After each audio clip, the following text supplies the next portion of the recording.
At 6 in the morning, sky still that cold gray blue where the world hasn't decided to wake up yet.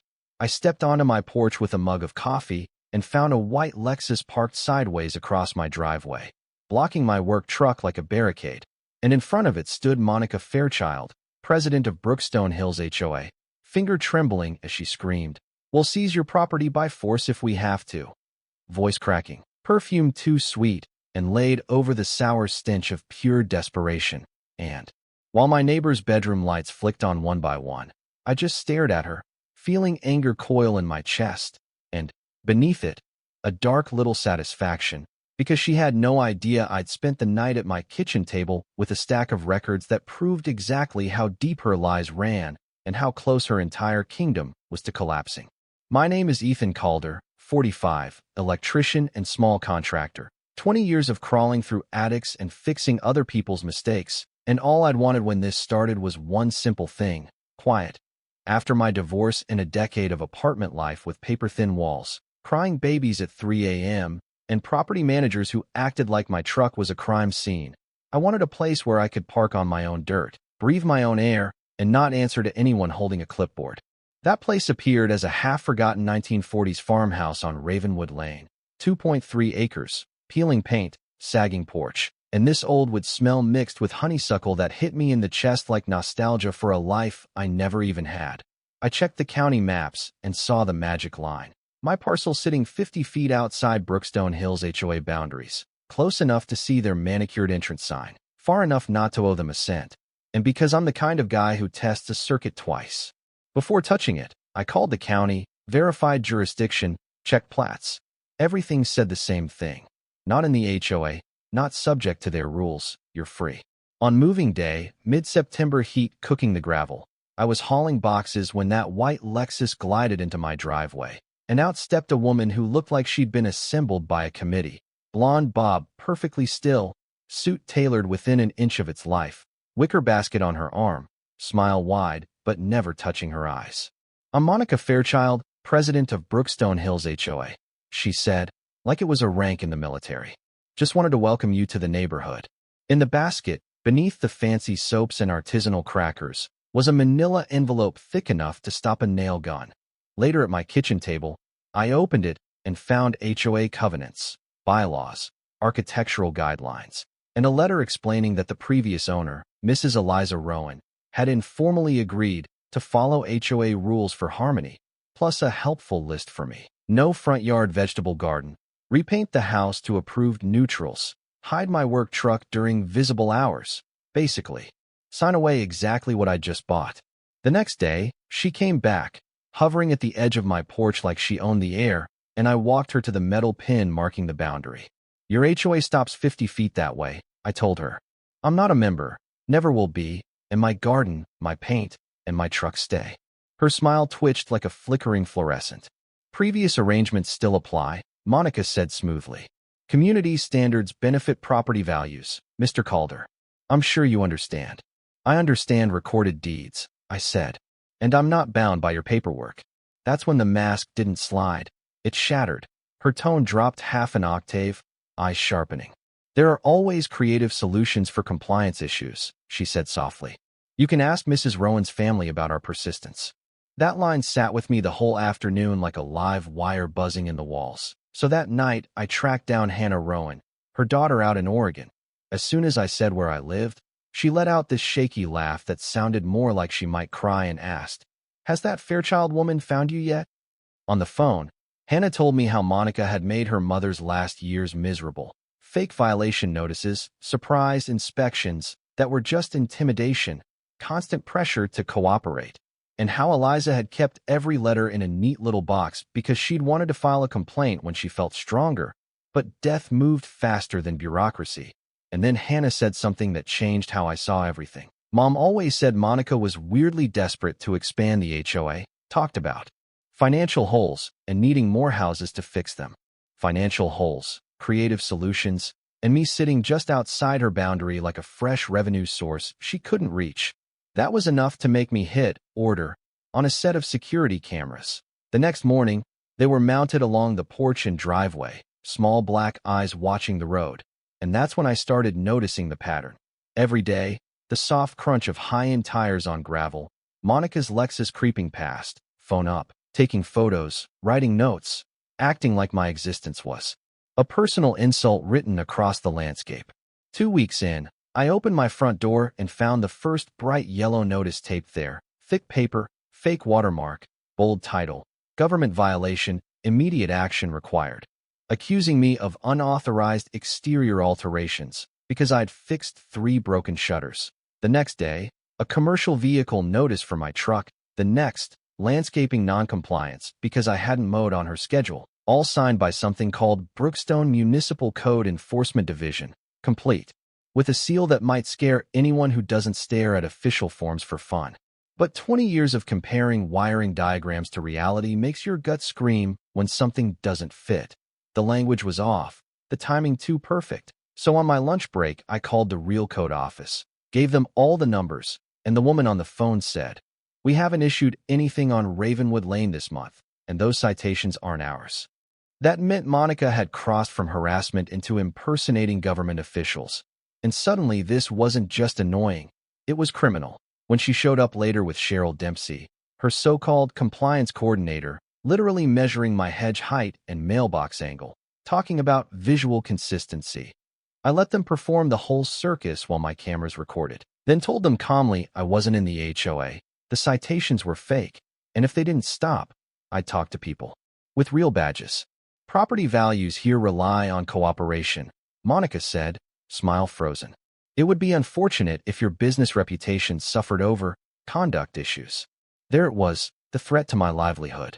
That night, I turned my kitchen table into an evidence lab, labeled every letter, saved every clip, backed everything up twice, because deep down, I knew this woman wasn't going to stop, and I wasn't about to fight her with just my memory.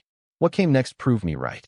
First, Monica sent in Kyle Mercer, her brother-in-law playing surveyor, with cheap gear and a fake swagger, claiming my boundary line had magically moved 15 feet into what I'd always known was my land, suddenly putting my shed onto HOA ground, and my driveway into some shared easement fantasy.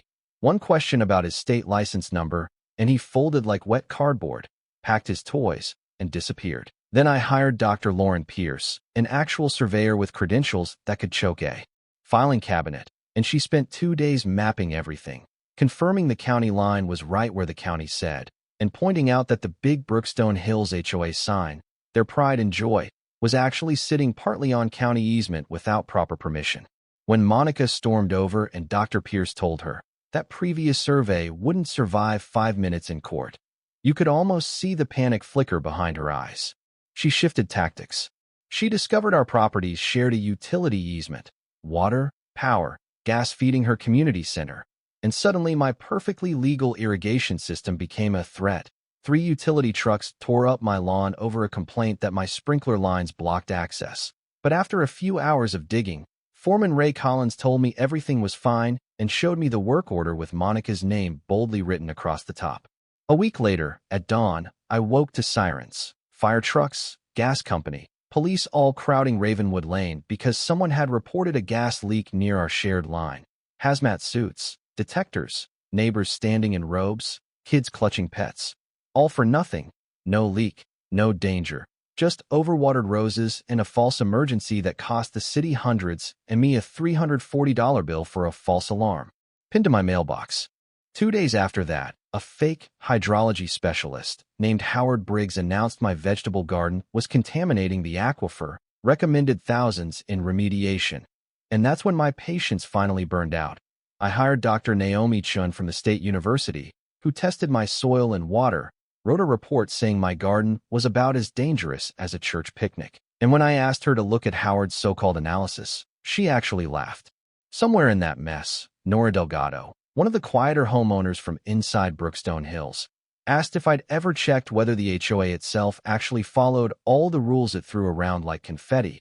And that question sent me into the county records office, where the clerk rolled out a cardboard box that smelled like dust and bad decisions. Inside were permits or missing permits for the Brookstone Hills Community Center, drainage modifications never approved, setback violations, all the things they'd crucify a homeowner over.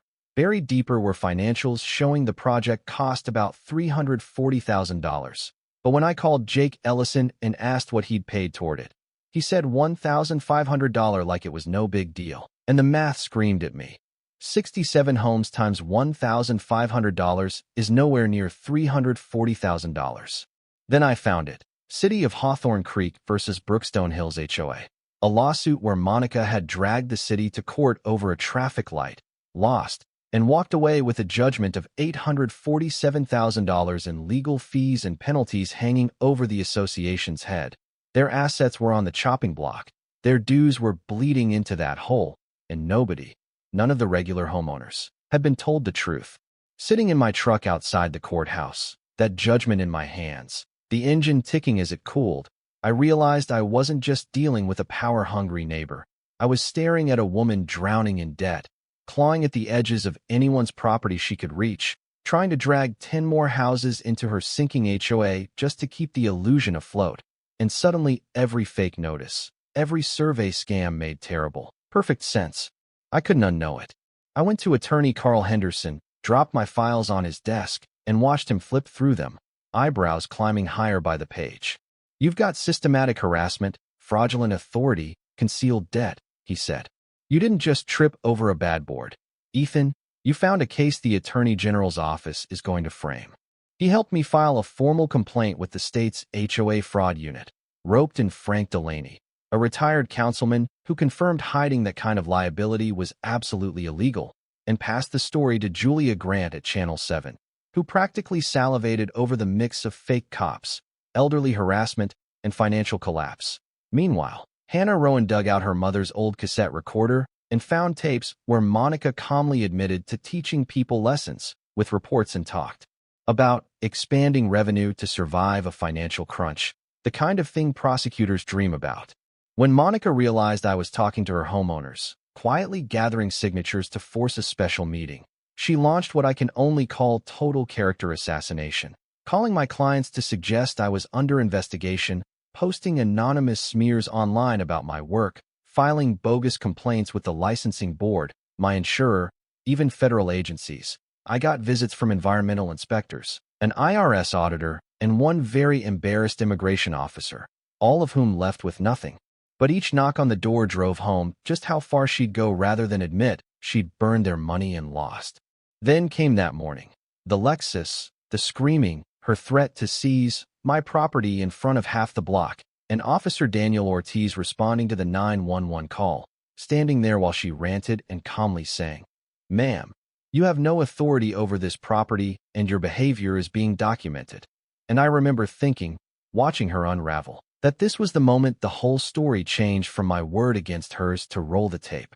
5 days later, at the Brookstone Hills HOA annual meeting inside the very community center she'd nearly lost, 60-plus homeowners crammed into folding chairs, Julia Grant's camera crew standing quietly near the back, Carl Henderson beside me with a neat stack of files, Officer Ortiz present as a community liaison, and Monica strode in like a general, smile polished, hair perfect, acting like the world hadn't already shifted under her feet. She launched into her usual script about improvements and external threats, and Hannah raised her hand, asked for full financial disclosure. When Monica tried to push it to later, I stood up, heart hammering, and said, "These folks deserve to know how much debt their HOA is hiding and what you've been doing to cover it." We put the judgment on the projector, $847,000. We handed out a summary of the permits, the budget gap, the foreclosure notices, played clips of Monica on Eliza's tapes, showed stills of fake citations, bogus surveys, emergency rigs responding to nothing. You could feel the room shift, whispers turning into gasps, loyalty turning into rage, people realizing their HOA president had turned their dues into a private war fund and their community into collateral. Monica tried to spin it, called it a conspiracy, said I was destroying property values, claimed the debt was strategic. But when Julia asked her on camera if the numbers were real and she refused to answer, when Carl mentioned active investigations, when Ortiz confirmed multiple false reports, it was like watching a circuit overload in slow motion. The board melted, homeowners shouted for her resignation, and in one vote they stripped her power, ordered a full audit, and finally took their association back. 6 weeks later, District Attorney Claire Monroe filed charges: fraud, false reports, harassment, elder abuse. And faced with the evidence and her own televised meltdown, Monica took a plea deal: probation, restitution, lifetime ban from HOA leadership, loss of her real estate license, and a forced sale of the home she'd almost lost anyway. Independent auditors clawed back hundreds of thousands through insurance and recovered funds. Jake Ellison was elected HOA president on a transparency platform. Monthly financials became normal, major expenses started needing real votes, and Brookstone Hills HOA, instead of disappearing in bankruptcy, slowly turned into what it should have been all along: a group of neighbors managing shared stuff like adults instead of peasants under a throne. My name was cleared in writing by the licensing board. My business grew because people saw the story and decided they wanted the stubborn electrician who kept receipts, and that strip of land along the boundary, the one she tried so hard to twist into HOA territory, was turned into a tiny conservation easement, an outdoor learning spot for local kids. A little piece of ground that now exists specifically to remind people what happens when you stand up instead of backing down. Most nights now, I sit on my porch on Ravenwood Lane, coffee in hand, watching the sun drop behind the trees Monica once tried to claim, listening to birds instead of sirens, knowing that what started as one guy just wanting some peace ended up dragging a whole web of corruption into the light. And I ask myself, and I'll ask you too, when someone with a little power starts swinging it like a weapon, how long do we tell ourselves, "It's not my problem," before the damage reaches our door? When is it enough to protect your own fence line? And when does real justice mean stepping into the mess, risking your comfort, and saying, "No more. Not to me. Not to anyone"? And if you were standing on your porch at 6 a.m., coffee cooling in your hand, facing someone like Monica Fairchild screaming about authority she doesn't actually have, would you retreat and hope she gets bored? Or would you hit record, build your case, and become the person who finally pulls the plug on the whole rotten system?